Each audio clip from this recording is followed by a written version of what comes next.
Zee मराठीवरील भावा बहिणीच्या नात्यावर आधारित लाखात एक आमचा दादा ही मालिका सध्या प्रेक्षकांच्या पसंतीस पडत आहे। परंतु सध्या या मालिकेवर प्रेक्षक चांगलेच भडकले आहेत।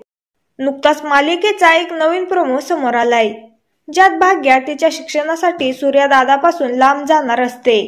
तेव्हा सूर्यदादा भाग्याला सोडण्यासाठी येतो व भाग्या त्याला स्वेटर घालेन एकटी फिरणार नाही असं म्हणते।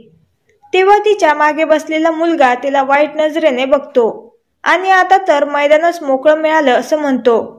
पुढे तो चिंगम खाऊन तिच्या बसण्याच्या जागेवर ठेवतो, यामुळे तिच्या कपड्यांना तो चिंगम लागतो। हा चिंगम काढण्यासाठी भाग्या बाथरूम मध्ये गेली असता तो मुलगा तिचा व्हिडिओ काढण्याचा प्रयत्न करतो। परंतु मालिकेचा हा प्रोमो पाहून प्रेक्षकांनी राग व्यक्त केलाय।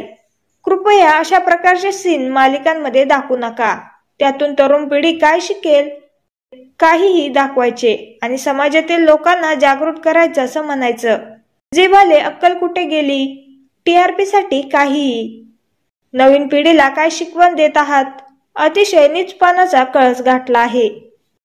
काही चांगलं दाखवता येत नसेल तर मालिका बंद करा, अशा तीव्र प्रतिक्रिया प्रेक्षकांनी दिल्या आहेत।